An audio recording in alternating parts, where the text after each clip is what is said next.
다 함께 찬송가 251장 놀랍다 주님의 큰 은혜 찬양하시면서 하나님께 예배를 드리는 우리의 마음을 준비하겠습니다.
다 함께 사도신경으로 신앙 고백하심으로 일요 저녁 예배를 하나님께 드리겠습니다.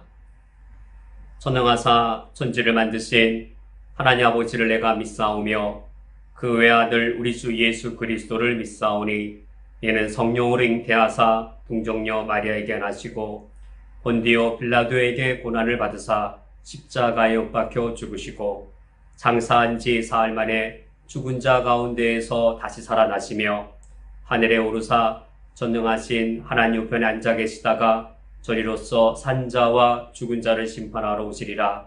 성령을 믿사오며 거룩한 공예와 성도가 서로 교통하는 것과 죄를 사하여 주시는 것과 몸이 다시 사는 것과 영원히 사는 것을 믿사옵나이다. 아멘. 하나님 아버지시여, 주님을 예배하기 위하여 저희들이 모였사오니 이 시간 성령께서 오시어서 저희 마음 눈을 밝혀주심으로 주의 영광을 바라보게 하여 주시옵소서. 예수 그리스도의 이름으로 기도합니다. 아멘. 다 함께 찬송하시겠습니다. 찬송가 415장 십자가 그늘 아래 함께 찬양하겠습니다.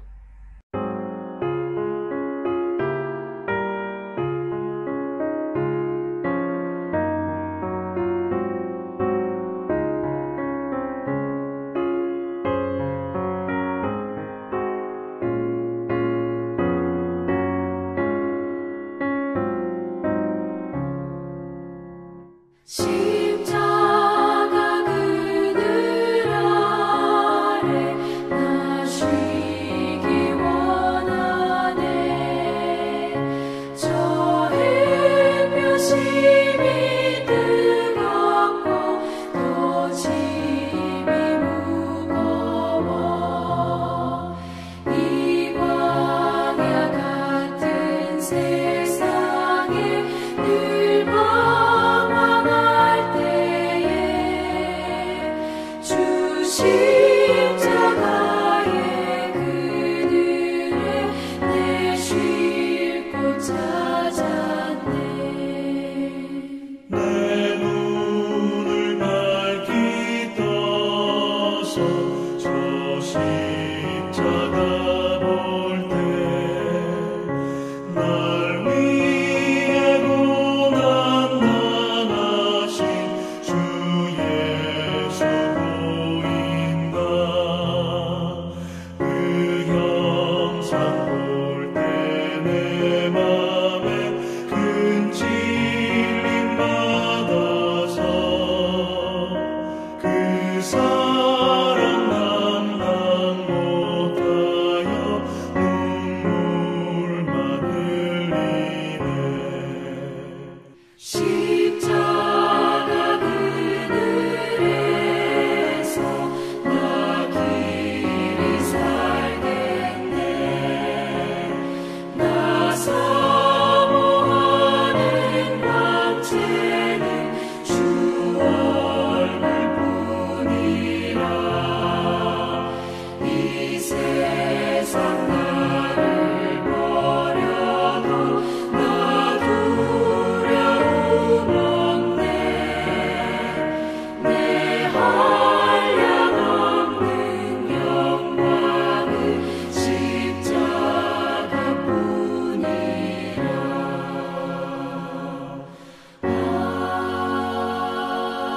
아멘.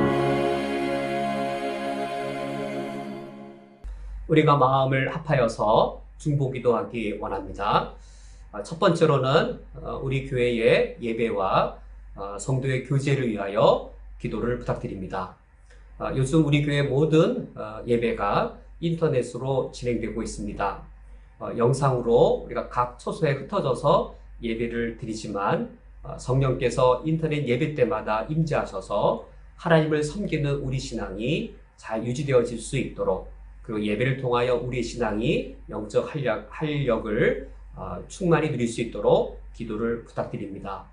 구역 예배도 인터넷으로 만나고 있는데 인터넷으로 모이는 그 만남 속에 성도의 교제가 유지될 수 있게 해주시고, 무엇보다 얼굴로 만날 수 없는 이 상황 때문에 우리 성도님 가정 중에 소외되거나 아픔을 홀로 겪는 가정이 전혀 없도록 이런 상황에 우리가 더더욱더 돌아봄으로 성도의 교제가 충만하게 진행되어질 수 있도록 기도를 부탁드립니다. 두 번째로는 우리 교회 주일학교 어린이부와 청소년 부서가 있는데 주일학교 부서를 위하여 기도를 부탁드립니다. 교육자 없이 현재 각 주일학교의 부장님과 선생님들께서 예배 영상을 만드시고 또 학생들을 사랑하고 기도하는 일들을 감당하고 계십니다. 각 부서의 부장님과 선생님들을 위하여 기도를 부탁드립니다. 그리고 자녀들이 각 가정에서 인터넷으로 주일학교 예배를 드릴 때에 우리 자녀들이 하나님을 섬기는 신앙을 잘 간직하고 또 하나님의 사람으로 자라나갈 수 있도록 주일학교를 위하여 기도를 부탁드립니다. 세 번째로는 돌아오는 주일이 우리 교회의 40주년을 기념하는 감사 예배 주일입니다. 우리가 40주년을 우리가 준비하면서 지난 40년을 하나님 앞에서 잘 정리하고 하나님께서 어떻게 우리 교회를 사용하셨고 어떤 은혜를 베푸셨는지 우리가 하나님을 노래하고 하나님을 기념하고 40년을 잘 정리하는 올해가 되어질 수 있도록 기도를 부탁드립니다. 뿐만 아니라 앞으로 또 새로운 40년을 우리 교회가 잘 감당할 수 있도록 기도를 부탁드립니다.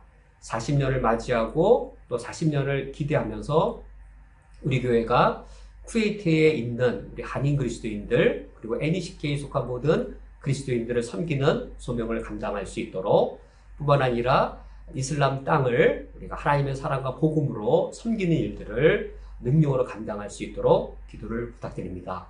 이상의 기도 제목으로 함께 기도하겠습니다.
하나님 아버지시여, 주께서 살아계셔서 우리를 지키시고 돌봐 주시기에 하나님께 감사드립니다. 주님은 영이시기에 어디에나 계시고 그리고 우리가 모인 곳이 각 처소에 흩어져 있을지라도 각 가정으로 각 심령에 임하시는 줄 믿사오니 저희들이 인터넷으로 만나며 인터넷으로 모일지라도 성령께서 우리 예배를 통하여서 영광 받으시며 저희들은 하나님을 섬기는 신앙을 부유하고 강건하게 잘 유지할 수 있도록 은총을 내리어 주시옵소서. 우리가 이처럼 함께 만나지 못하는 상황으로 인하여서 성도의 교제에 어려움들이 있사오니 하나님께서 우리들에게 성령의 지혜를 더해 주시고 무엇보다 형제자매의 관심과 사랑이 넘치게 해주시어서 혹 우리 중에 아픔 속에 또 여러 시련 속에 홀로 외롭게 있는 지체가 한 분도 있지 않도록 우리가 서로를 돌아보는 일을 더욱더 힘써 감당하게 하여 주시옵소서. 인터넷으로 구역예배를 모일 때마다 성도의 교제가 성령의 위로하심으로 진행게 되게 하여 주시오며 구역을 섬기는 구역장님, 권찰님 한 분 한 분을 또 구역예배에 참석하는 모든 성도님들 마음에 하나님의 말씀과 성도의 사랑으로 위로를 충만히 내리어 주시옵소서. 하나님 아버지시여, 우리에게 자녀 세대를 맡기셔서 다음 세대를 책임질 하나님의 사람들을 기르게 하셨사오니 우리 교회의 어린이 부서 위에 또한 청소년 부서 위에 함께하여 주옵소서. 부서를 담당하시는 부장님과 선생님들 성령께서 교사의 사명으로 부르셨사오니 어려운 때 더욱더 이 어려운 사명을 감당할 수 있을 소명과 능력과 기쁨을 넘치게 해 주시옵소서.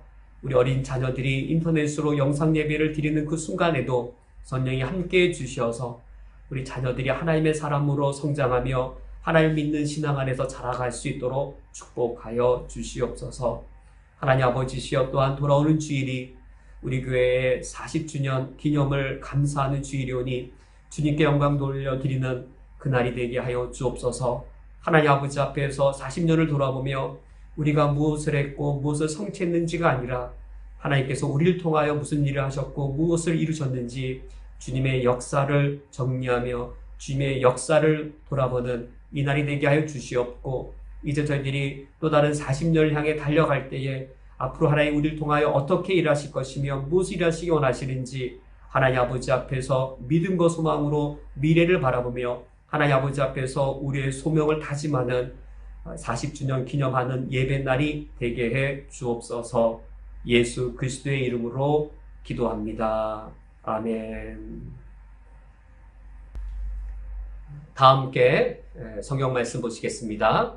오늘 성경 말씀은 신약 성경 로마서 7장 1절에서 6절까지의 말씀입니다. 오늘 성경 말씀을 제가 봉독해 드리겠습니다. 형제들아, 내가 법 아는 자들에게 말하노니 너희는 그 법이 사람이 살 동안만 그를 주관하는 줄 알지 못하느냐? 남편 있는 여인이 그 남편 생전에는 법으로 그에게 매인바 되나 만일 그 남편이 죽으면 남편의 법에서 벗어나느니라. 그러므로 만일 그 남편 생전에 다른 남자에게 가면 음녀라. 그러나 만일 남편이 죽으면 그 법에서 자유롭게 되나니 다른 남자에게 갈지라도 음녀가 되지 아니하느니라. 그러므로 내 형제들아, 너희도 그리스도의 몸으로 말미암아 율법에 대하여 죽임을 당하였으니 이는 다른 곧 죽은 자 가운데에서 살아나신 이에게 가서 우리가 하나님을 위하여 열매를 맺게 하려 함이라. 우리가 육신에 있을 때에는 율법으로 말미암는 죄의 정욕이 우리 지체 중에 역사하여 우리로 사망을 위하여 열매를 맺게 하더니 이제는 우리가 얼매였던 것에 대하여 죽었으므로 율법에서 벗어났으니 이러므로 우리가 영의 새로운 것으로 섬길 것이요 율법 조문에 묵은 것으로 아니할지니라. 아멘. 함께 기도하고 말씀을 듣겠습니다. 하나님 아버지시여, 주의 말씀을 듣기 위하여 모였사오니 이 시간 주님 말씀 앞에 설 때에 성령께서 이 자리에 오셔서 말씀을 통하여 우리 각자의 심령을 만나 주시옵소서. 말씀의 뜻을 깨달을 때 저희 영혼이 주님을 만나게 하여 주시며 오늘 말씀을 통하여 율법에 대한 올바른 태도를 통해 우리가 어떤 태도로 하나님을 섬겨야 되는지 율법에 대한 바른 태도와 하나님께 대한 바른 태도를 배우게 하여 주옵소서. 그리하여 하나님을 바르게 알므로 하나님을 섬기는 우리의 방식도 바르게 되어질 수 있도록 인도하여 주옵소서. 예수 그리스도의 이름으로 기도합니다. 아멘. 오늘부터 로마서 7장의 말씀을 살펴봅니다. 로마서 6장이 죄의 지배에 대한 주제로 말씀이 있었다면 로마서 7장의 주제는 율법입니다. 율법에 대한 주제가 로마서 7장 전체의 중심된 말씀입니다. 그래서 오늘 7장 1절 말씀을 보면 형제들아, 내가 법 아는 자들에게 말하노니, 사도 바울은 율법이라고 하는 기독교의 종교적인 법률, 그것을 말하기 전에 법 아는 자들에게 말하노니, 이때 법은 일반적인 법입니다. 법의 논리, 법의 원리, 기독교인이든 비기독교인이든 우리가 알고 있는 법의 원리, 대한민국의 법률이든 미국의 법률이든 그런 법이 갖고 있는 그런 일반적 원리에 대해 먼저 말합니다. 그러면서 그 일반적인 법적 원리가 무엇이냐면 너희는 그 법이 사람이 살 동안만 그를 주관하는 줄 알지 못하느냐? 일반적인 법적인 논리, 원리이지요. 어떠한 법이든 사람이 살아있는 동안에만 그 법이 그 사람을 구속할 수 있습니다. 어떤 사람이 죽으면 더 이상 법은 그 사람에 대한 구속력을 갖지 못합니다. 그게 법의 일반적인 원리입니다. 일반적인 법의 원리가 우리 그리스도인의 율법에도 당연히 적용된다라는 사도 바울의 논리 주장입니다. 그런데 1절 말씀을 보면 너희는 그 법이 사람이 살 동안만 그를 주관하는 줄 알지 못하느냐? 여기 주관하다는 말 유념해 볼 어휘입니다. 핵심 어휘입니다. 법의 일반 원리를 말하면서 어떤 법의 일반 원리를 말하고 있냐면 법의 구속력입니다. 여기 그를 주관하는 줄 알지 못하느냐? 이 법이 주관하다는 말은 법의 구속력이죠. 법의 구속력은 그 대상인 사람이 살아있을 동안에만 가능하다. 만약 어떤 사람이 죽으면 더 이상 그 법은 이 구속력을 갖지 못한다라는 법의 구속력에 대한 이 의미입니다. 그래서 사도 바울은 지금 로마서 7장에서 율법에 대해 이제 가르치기 시작하는데 그 중에서 첫 번째로 다루는 것이 뭐냐면 율법의 구속력입니다. 율법의 구속력에 대해 지금 사도 바울이 논하고 있습니다. 율법의 구속력, 사람이 살 동안에만 그를 주관하는 줄 알지 못하느냐란 말은 법의 구속력이 사람이 죽으면 더 이상 행사하지 못하는 것처럼 율법의 구속력도 그러하다란 말은 지금 최소한 두 종류의 사람이 있음을 이제 우리가 알 수 있습니다. 한편으로는 어떤 사람이냐면 율법의 구속력이 구약시대뿐만 아니라 신약시대에도 마찬가지로 진행된다라고 하는 사람이 지금 있기 때문에 사도 바울이 지금 이런 주장들을 하는 것이죠. 사도 바울이 율법의 구속력이 사람이 살 동안에만 있는 줄 너희가 알지 못하느냐? 율법뿐만 아니라 일반 법의 원리가 그러하다라고 지금 사도 바울이 강하게 말하는 것은 어떤 상대가 있는 겁니까? 율법의 구속력, 그것이 구약시대에만 있는 것이 아니라 신약시대에도 율법의 구속력이 있다라고 주장하는 사람들이 있기 때문에 사도 바울이 이처럼 가르치고 있는 겁니다. 율법의 구속력, 구약시대의 율법을 신약시대에도 마찬가지로 지켜야 하겠는지요?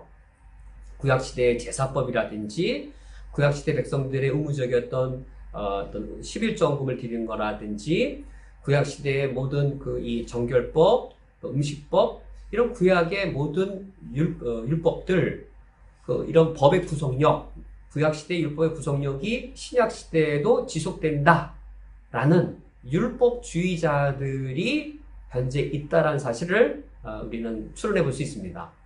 사도 바울 시대에도 이와 같은 율법주의자들이 존재했을 뿐만 아니라 오늘날 우리 시대에도 구약시대의 율법을 오늘날도 지켜야 된다라고 주장하는 율법주의자들이 오늘날에도 있습니다.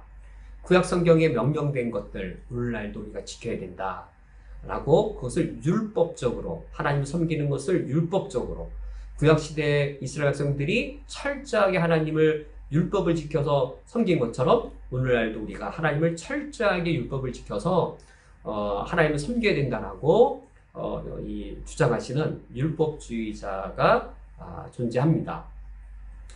그래서 사도 바울이 지금 너희는 그 법이 사람이 살 동안만 그를 주관하는지 알지 못하느냐라고 말하면서 주장하는 바가 2절 하반절에 그 남편이 죽으면 남편의 법에서 벗어나느니라. 이제 이 일반적인 법의 원리를, 일반적인 법의 구속력의 원리를 사도 바울이 말하면서 2절과 3절에 보면 일반적인 법 중에 결혼법을 예로 들고 있습니다. 2절과 3절 결혼법인데 2절 말씀에 남편 있는 여인이 그 남편 생전에 법으로 그에게 매인바 되나. 남편이 살아있으면 결혼법의 구속력이 그 여인에게 있습니다. 그런데 2절 하반절 그 남편이 죽으면 남편의 법에서 벗어나느니라. 법의 구속력이 끝나서 여인이 자유를 얻게 되어집니다. 3절에 마찬가지로 반복을 합니다. 그러므로 만일 그 남편 생전에 다른 남자에 가면 음녀라.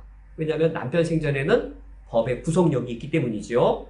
그러나 만일 남편이 죽으면 그 법에서 자유롭게 되나니 다른 남자에게 갈지라도 음녀가 되지 아니하느니라 라고 하여서 이 일반 법의 구속력은 이 결혼법의 예를 들어서 항상 구속력이 있는 것이 아니라 남편이 살아있을 때만 구속력을 갖고 남편이 죽으면 구속력을 갖고 있지 않는 것처럼 율법도 그러한 측면이 있다. 율법이 구약시대에 요구되었기 때문에 신약시대에도 다 요구되느냐? 율법도 그 구속력이 중단되어지는 시점이 있다라고 말을 하는 겁니다. 4절에 그러므로 내 형제들아 너희도 그리스도의 몸으로 말미암아 율법에 대하여 죽임을 당하였으니, 그러니까 남편이 죽으면 결혼법의 구속력이 멈춰지듯 율법에 대해서도 여기 죽임을 당하면, 그러니까 무엇인가가 죽임을 당하면 율법의 구속력이 우리 그리스도인들에게 멈춰질 때가 있다. 그리스도인들이 구속을 당하지 율법의 구속력으로부터 자유롭게 될 때가 있다는 것입니다. 그리하여 우리가 오늘 읽은 마지막 절에 이제는 우리가 얽매였던 것에 대하여 죽었으므로 율법에서 벗어났느니, 여기 율법에서 벗어났으니의 이 말은 율법의 구속력이 더 이상 신약시대의 그리스도인들에게 미치지 않는다라는 그런 주장입니다. 이 주장이 지금까지 말씀드린 것처럼 한편으로는 율법주의자가 있어서 이런 사도 바울의 주장이 있었던 것이죠. 근데 사도 바울의 이런 주장을 정반대로 주장할 수 있습니다. 한 측은 율법의 구속력을 계속 말하는 겁니다. 교회를 다닐지라도 주일 성수 반드시 하시고, 반드시 교회의 2일 저일을 반드시 해야 되고, 일주일에 7일 중에 새벽 예배는 반드시 며칠 이상 드리셔야 되고, 금식 기도도 3일 금식 기도를 몇 번 하셔야 되고, 신앙생활을 반드시 해야 된다라는 율법적인 것으로 우리에게 가르치는 한 그룹의 그리스도인들이 있다면, 정반대는 무엇일까요? 사도 바울이 이런 가르침을 듣고 나서 어떤 반대의 그리스도인들이 가능할까요? 율법은 오늘날 폐기되었다. 더 이상 율법을 지킬 필요가 없다. 라고 말하는 정반대의 사람들도 가능합니다. 율법의 구속력에 대해 구약시대처럼 있다라는 사람만 존재하는 것이 아니라, 이 사도 바울이 이 가르침을 또 잘못 오해해서 신약의 그리스도인들에게는 구약은 아무런 상관도 없고, 구약은 지킬 필요도 없고, 그것이 구약시대에 속한 것이지 우리에게 왜 그게 적용되어질 수 있느냐라고 말하여서 이 율법주의자가 범하는 이 오류를 정반대로, 율법 폐기론자들의 정반대의 오류를 범할 수 있습니다. 오늘 로마서 7장의 말씀은 이 둘의 극단, 이 둘의 극단의 균형을 잡아주면서 율법에 대해 어떤 태도를 취하여야 옳은가. 사실 율법에 대한 바른 태도는 하나님에 대한 바른 태도입니다. 왜냐하면 율법이란 하나님을 섬기는 방식이거든요. 그리하여 율법에 대한 바른 태도를 취해야 한다는 것은 하나님께 대해 우리가 어떤 태도를 취해야 하는가. 율법을 지킨다는 것은 우리가 하나님을 어떻게 섬기는 것이 바른가. 바로 그 문제입니다. 사도 바울은 오늘 성경 말씀을 통해서 율법을 구약시대처럼 이 율법주의로서 무차별하게 율법의 구속력을 주장하는 거기서부터 벗어나도록, 그러나 그것이 율법을 폐기시키고 특별히 도덕률을 폐기시키는 율법 폐기론자로 가지 않도록 이 그리스도인의 바른 자유가 무엇이고 그리스도인이 예수 그리스도를 통하여 얻은 자유를 어떻게 행사하는 것이 하나님을 바르게 섬기는 자세인지를 오늘 말씀에서 가르쳐주고 있습니다. 우리는 율법을 이해할 때 이처럼 율법주의자들처럼 신약시대 그리스도인들도 율법을 무조건 지켜야 된다라든지, 또는 신약시대 그리스도인들은 율법과 무관하다든지, 이렇게 극단에 치우치지 않고 바른 균형과 또 이 조화를 이루는 것이 필요하겠습니다. 그것을 위해서는 법의 구속력, 일반적인 법뿐만 아니라 특히 율법의 구속력이라고 할 때 이 법적 구속력이 율법에 있어서 두 측면을 갖고 있다는 사실을 우리는 기억하고, 율법의 구속력의 이 두 측면을 분별하고 구별해야 하겠습니다. 이 둘을 혼란을 겪으면 율법주의와 율법 폐기론 둘의 혼란 속에 빠지게 되어지는데, 이 혼란에서 우리가 바른 길을 찾으려면 율법의 구속력은 두 측면이 있다라는 이 두 측면을 우리가 발견할 수 있어야 되겠습니다. 오늘 3절 말씀을 보면 그러므로 만일 그 남편 생전에 다른 남자에게 가면 음녀라. 그러나 만일 남편이 죽으면 그 법에서 자유롭게 되나니 다른 남자에게 갈지라도 음녀가 되지 아니하느니라. 지금 사도 바울이 그냥 일반적인 법 중에 하나 예로서 결혼법을 예로 들고 있습니다. 결혼법도 법적 구속력을 갖고 있습니다. 법적 구속력을 갖고 있는데 이 여인이 어떤 한 남자에게 갔을 때 음녀가 될 수도 있고 음녀가 되지 않을 수도 있습니다. 이 법에는 어떤 측면이 있냐면 어떤 행위를 했을 때 그 행위에 대한 사법적인 형벌의 이 기능이 있죠. 그래서 남편 살아 있을 때 음부를 가지게 되면 이제 음녀가 되는 것이죠. 근데 설령 이 여인이 그런 음녀가 되었다 할지라도 만약에 그 벌을 받는다면, 그 형벌을 받고 난다면 그래도 계속해서 그 법이 그 여인을 구속할 수 있을까? 법의 구속력은 첫 번째로 이처럼 사법적인 형벌의 어떤 이 측면이 있습니다. 어떤 사람이 죄를 지었습니다. 근데 그 죄에 대한 형벌을 받았습니다. 형벌을 받기 전에는 그 율법이 그 죄인을 구속합니다.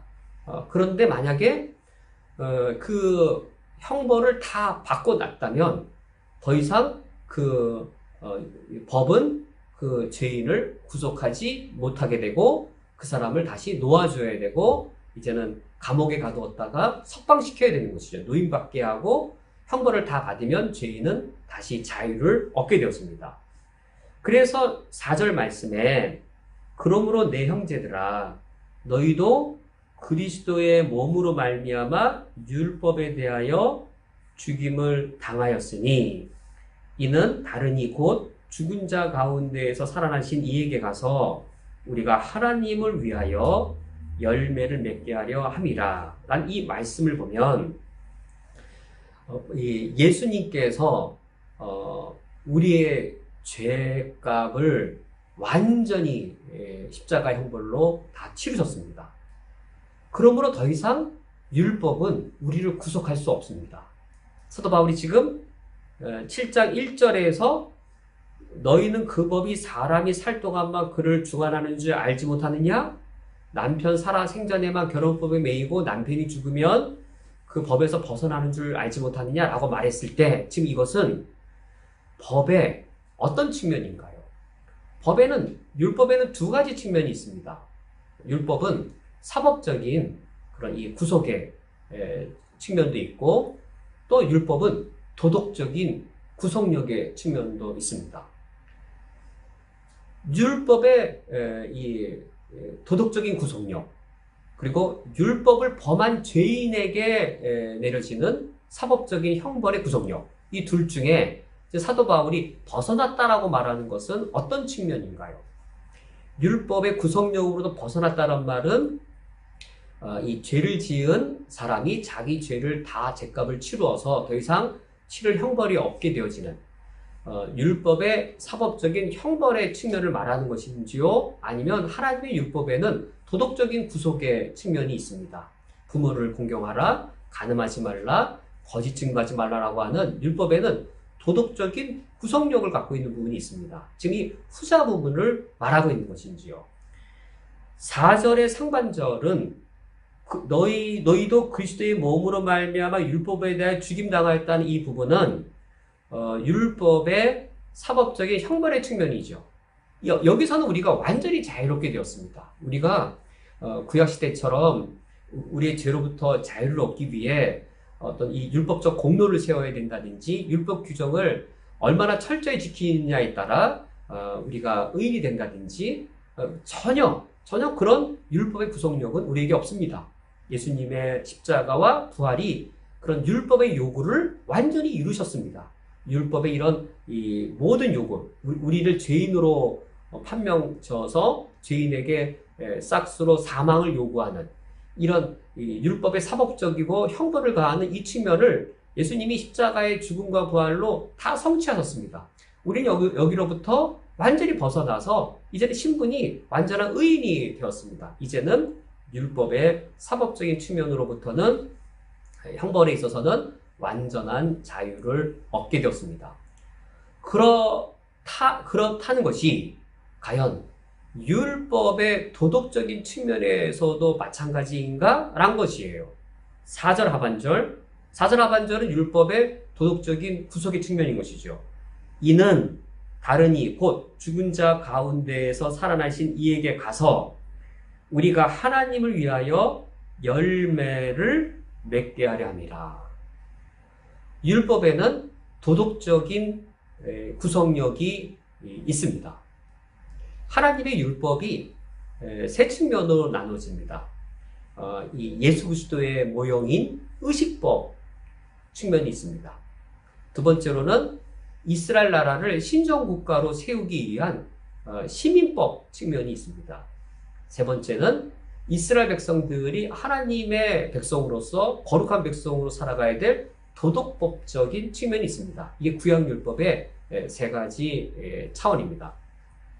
이 구약의 이 율법의 이 세 측면 중에서 의식법은 예수님께서 우리 죄를 위해 십자가에 달려 죽으신 것으로 다 성취가 되었습니다.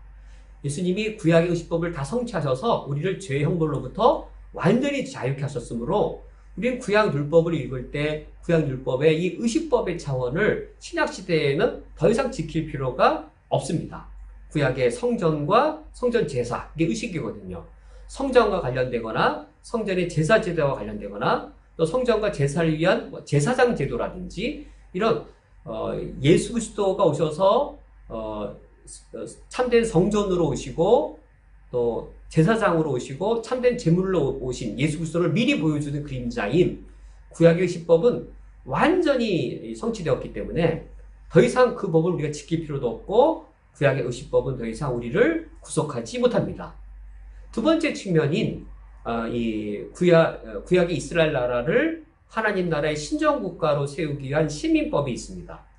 이스라엘 나라의 시민법은 오늘날 민주주의 현대 국가에 그대로 적용할 수 없습니다. 시민법에 제도가 적용되는 것이 아니라 시민법의 원리가 적용되어지는 겁니다.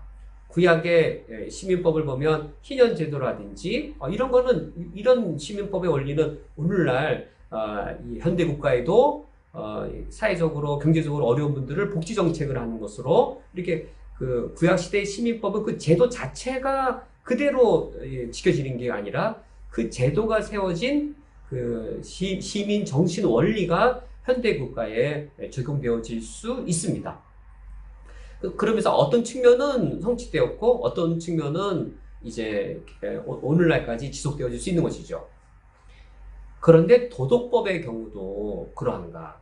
의식법은 완전히 성취되어서 다 폐기되었다면 시민법은 정신만 적용되어지고 이 형식적인 것들은 폐기되었다면 도덕법도 그러할까요? 부모를 공경하라, 또 간음하지 말라, 뭐 형식만 폐기되고 정신만 넘어가는 것인지 아니면 다 폐기된 것인지 아니면 오히려 이 성령이 우리 안에 내주하시기 때문에 신약시대의 그리스도인들에게는 이 도덕적 이 구속력이 더 양과 질에서 더 무겁고 더 엄격하게 요구되는 것인지 예수님께서는 산상수훈을 가르치신 후 하나님이 완전하시니 하나님 아버지가 완전하시니 너희도 완전하라. 하늘에 계신 아버지가 완전하신 것처럼 너희들도 완전하라. 라고 우리에게 명령하셔서 율법의 구속적인 측면은 신약시대 그리스도인들에게 계속 요구되는 정도가 아니라 더 완벽한 수준으로 더 완전을 바라보면서 요구된다는 사실을 우리가 알 수 있습니다. 그것이 4절 하반절에 우리가 하나님을 위하여 열매를 맺게 하려 하심이라. 바로 율법에는 이와 같은 도덕적으로 구속력을 갖고 있는 측면이 있습니다. 그러면 마지막으로 우리 그리스도인들은 율법에 대하여 어떤 태도를 취하여야 하는가? 오늘 5절과 6절 말씀을 통해 살펴보겠습니다. 율법에 대한 태도는 사실 율법이라는 법적 조항에 대한 태도를 나타내기보다 하나님 그분에 대해 우리가 취하는 태도입니다. 율법은 하나님의 뜻, 하나님의 명령인데 이 율법에는 하나님의 인격, 하나님의 성품, 하나님의 원리 이것이 구체화된 겁니다. 하나님의 공의로우신 그 성품을 구체화하면 그게 법률로 드러나는 것이죠. 하나님의 거룩하심을 법률로 하면 그것도 구체적인 법이 되는 것이죠. 하나님께서는 정의로우셔서 이를테면 이 도둑질하지 말라라는 이 법령으로 구체화되어진다든지 또는 하나님은 정직하시고 진실된 분이시기 때문에 이런 하나님의 성품과 원리를 법적으로 구체화하면 제9계명에 거짓 증거하지 말라라는 법령으로 구체화가 되는 것이죠. 그래서 이 율법은 단순히 법률 조항이 아니고 이 율법은 하나님의 성품, 하나님의 인격, 하나님의 하나님 되심, 하나님의 원리가 실제적인 실천적인 실정법으로 구체화된 것들입니다. 따라서 율법에 대한 태도, 그것은 하나님께 대한 태도와 일치되어집니다. 거룩한 법이 싫을 때에는 거룩하신 하나님이 싫습니다. 내가 정직하게 사는 게 싫을 때에는 정직하신 하나님이 싫습니다. 만약에 공의로우신 하나님이 내가 너무 좋으면 공의로운 법들이 좋습니다. 그리하여 하나님의 성품이 반영되어져 있는 그 율법에 대한 나의 태도를 보면 하나님에 대한 나의 태도가 어떠한지가 나타나는 것이죠. 내가 하나님의 성품이 반영되어 있는 율법을 거절하고 율법에 막 대항하고 싶다라고 할 때는 사실 하나님께 대해 대항하고 싶을 때가 많습니다. 반대로 하나님 그분께 내가 굴복한 후 하나님이 어디 있어? 한번 나타나라고 해. 하나님께 대적할 때 하나님께 대적할 때는 하나님의 이 계명들에 대해서도 내가 굴복하지 않았었습니다. 그런데 하나님께 굴복하고 났더니 내가 주님의 법에 내가 굴복당하는 거예요. 하나님께 굴복한 후에는 그 다음엔 이거 하나님의 명령입니다. 하나님의 원하심입니다. 이것이 당신을 향한 하나님의 뜻입니다라고 들려주면 하나님께 굴복한 후에는 그 하나님의 명령과 하나님의 법도가 이제 우리에게 부드럽게 다가오는 것이죠. 그래서 율법에 대한 태도는 단순히 법률 조항에 대한 태도로 그치는 것이 아니라 근본적으로는 하나님께 대한 우리의 근본적 영적인 태도와 직결되고 일치되는 관계에 있습니다. 그러할 때 5절 말씀을 보시면 우리가 육신에 있을 때는 율법으로 말미암는 죄의 정욕이 우리 지체 중에 역사하여 우리로 사망을 위하여 열매를 맺게 하였더니 여기 5절과 6절이 두 시간이 대조가 됩니다. 5절에 우리가 육신에 있을 때 6절에 이제는 그래서 두 시간이 대조가 되는데 여기 육신에 있을 때라고 할 때 이 육신은 이 바디 몸으로서의 바디를 말하는 게 아닙니다. 여기에 육신은 죄의 지배와 죄의 주관을 받는 우리 인간의 죄성을 의미합니다. 여기 육신은 우리의 몸 자체, 눈, 코, 입, 육체의 몸, 바디를 말하는 게 아니고 육체가 아닌 육신, 프레시, 죄가 통제하고 지배하는, 죄가 다스리는 인간 본성, 그것이 육신입니다. 그래서 우리가 육신에 있을 때는 이란 말이 그런 의미인 것이죠. 우리가 구원받기 이전에 죄성이 내 전 존재를 관할하고 다스릴 때, 죄가 나를 지배하고 죄가 나에게 여러 가지 요구하는 것에 내 손과 발과 내 삶이 통제받고 지휘를 받을 그때는인 겁니다. 그때는 율법으로 말미암는 죄의 종욕이라고 표현되어 있습니다. 율법으로 말미암는 죄의 종욕. 이 어구의 뜻은 율법이 죄의 종욕을 충동해서 오히려 율법을 부딪혔더니 죄의 종욕이 일으켜지더라라는 적극적인 의미가 여기에 담겨져 있습니다. 하나님께 우리가 굴복하기 전에는 하나님의 율법을 들었을 때 반감이 있고 반항심이 있고 하나님의 율법을 지키려고 하는 것이 아니라 하나님의 율법을 어기려고 하는 하나님께 대해 반역하는 태도가 하나님의 법에 대해 거부감을 갖고 하나님의 법을 어기려고 하는 우리 죄의 정욕들이 있습니다. 아니, 내가 힘들게 번 돈을 왜 내가 함께 나눠 써야 돼? 그거 말이 돼? 내가 얼마나 힘들게 번 돈인데, 저 사람은 내가 가난하다고 내가 왜 도와줘? 이거 내가 정당하게 번 거야. 그게 말이 돼? 하나님의 법에 대해 죄성의 지배를 받는 우리 인간의 속성, 즉 탐심과 탐욕이죠. 이기심. 그럼 내 속에 있는 이기심이 공평과 공정과 나눔과 함께 살아가는 걸 요구한 하나님의 법을 들었을 때 반감이 있고 그리고 거역하려고 하게 되어집니다. 율법에 대한 태도가 이처럼 단순히 법률 조항에 대한 태도가 아니라 하나님께 대한 적대감인 것이죠. 그래서 율법을 말미암는 제 정욕이 우리 지체 중에 역사하여, 그 정욕이 역사하는데 제 정욕이 역사하는 수단은 내 손과 발입니다. 우리 지체입니다. 하나님이 나에게 명석한 두뇌를 주시고, 하나님 나에게 탁월한 손 재주를 주시고, 하나님 나에게 남다른 튼튼한 다리에 힘을 주셨습니다.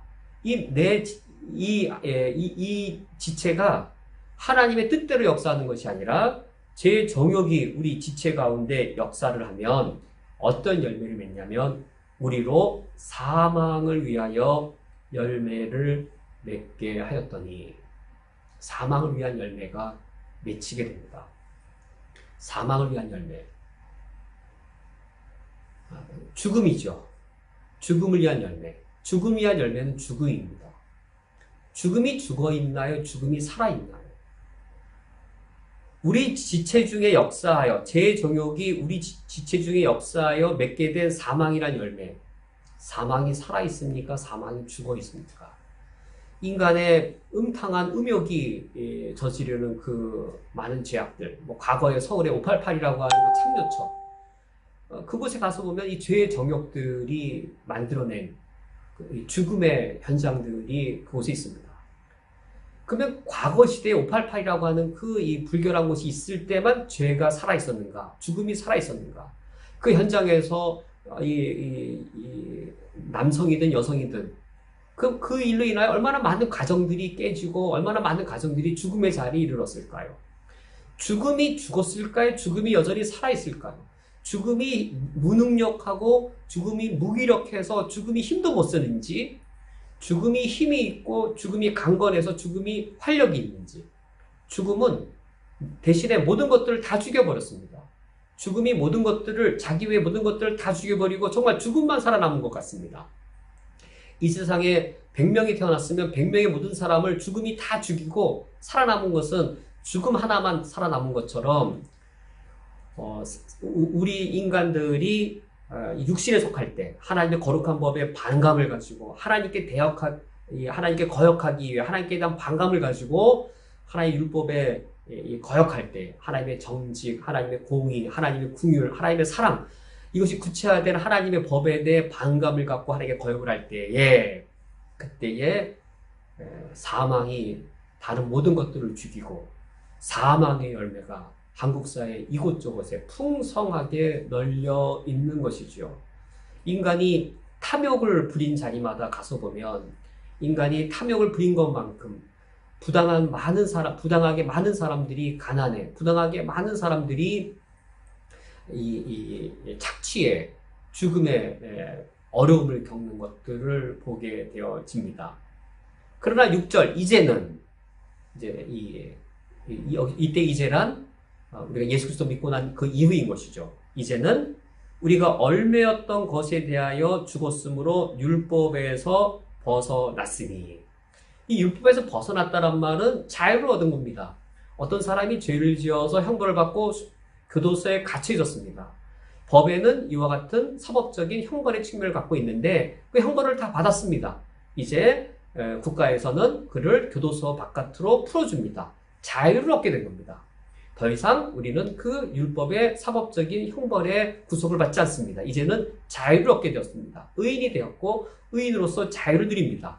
그 자유로 아무런 구속도 안 받을 것이냐, 아니면 그 자유로 자발적으로 구속을 받을 것이냐.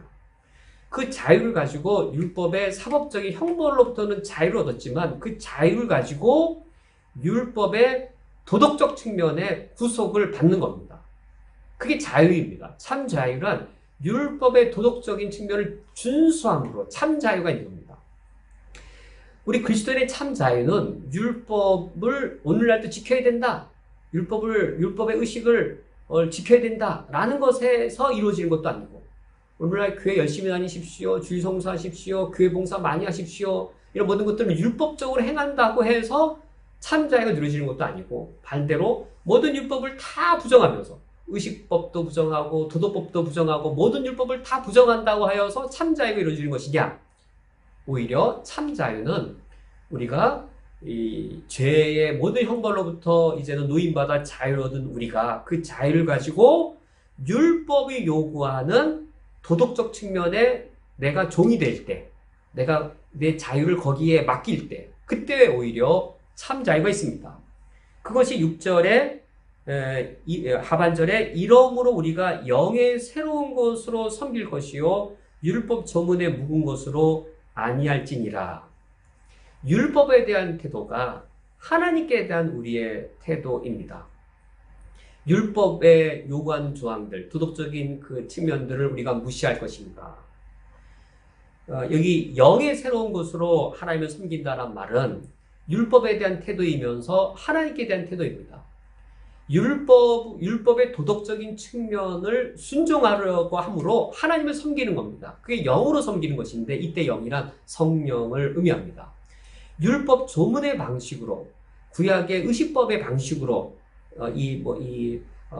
하루에 몇 번 제사를 드리고, 또 어떻게 헌금 11조를 드리고, 어떻게 이 정결법을 드리고, 구약시대에 그랬던 것처럼 오늘날 신약시대에는 새벽 예배를 반드시 드리고, 큐티를 일주일에 몇 번을 하고, 1년에 전도는 얼마나 해야 되고, 그렇게 율법 조문의 방식으로 우리 하나님을 섬기는 것이 아니라, 우리가 오늘날은 우리 안에 거하시는 성령으로 인하여 하나님을 섬깁니다. 성령의 의미가 무엇일까요? 성령이란 거룩한 영이라는 뜻이 아닙니다.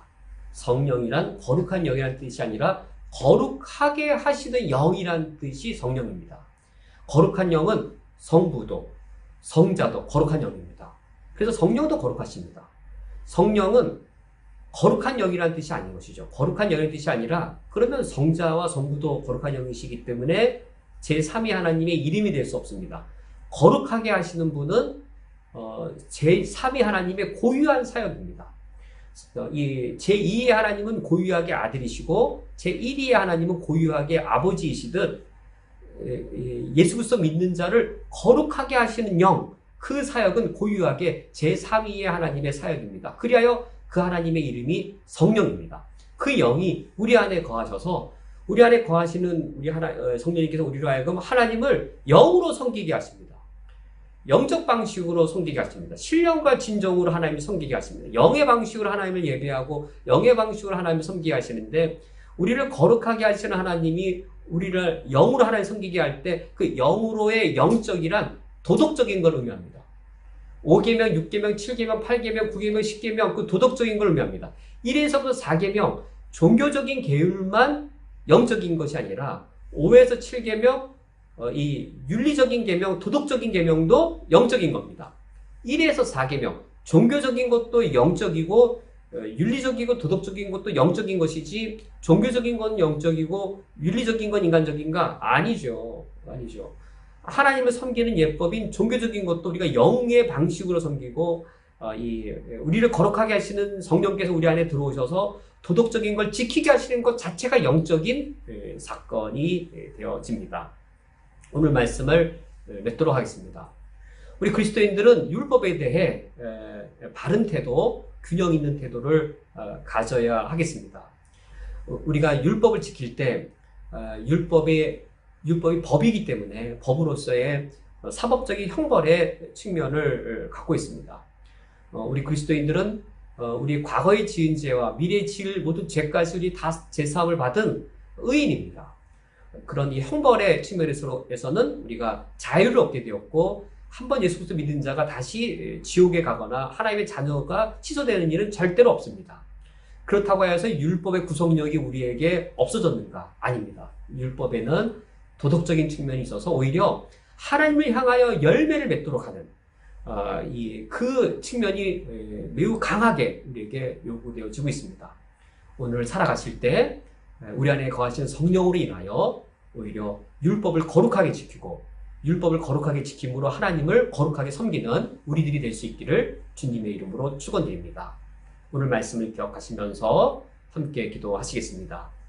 하나님 아버지, 우리가 이 땅 살아갈 때에 율법 조문에 매이는 종교적인 이 바리새인과 같은 그리스도인이 되지 않게 하시고 종교에 매인 것이 아니라 종교를 넘어서서 우리의 삶 자체가 도덕적으로 윤리적으로 하나님을 섬기는 우리 안에 거하시는 성령으로 인하여서 이 생명의 열매, 선한 열매를 하나님께 맺는 우리들이 되어지도록 말씀을 기억하며 함께 기도하겠습니다.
이제는 우리가 얼매였던 것에 대하여 죽었으므로 율법에서 벗어났으니 이제는 우리가 영의 새로운 것으로 섬길 것이요 율법 조문에 묵은 것으로 아니할지니라. 아멘.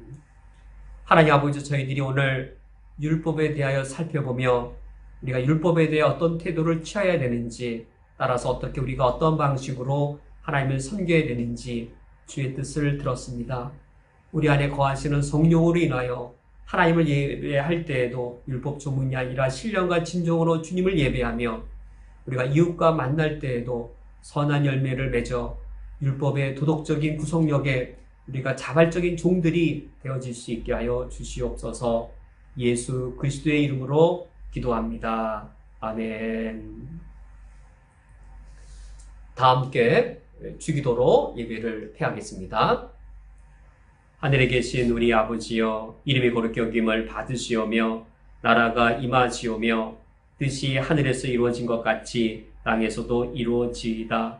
오늘 우리에게 일용할 양식을 주시옵고 우리가 우리에게 죄 지은 자를 사하여 준 것 같이 우리 죄를 사하여 주시옵고 우리를 시험에 들게 하지 마시옵고 다만 악에서 구하시옵소서. 나라와 권세와 영광이 아버지께 영원히 쌓옵나이다. 아멘.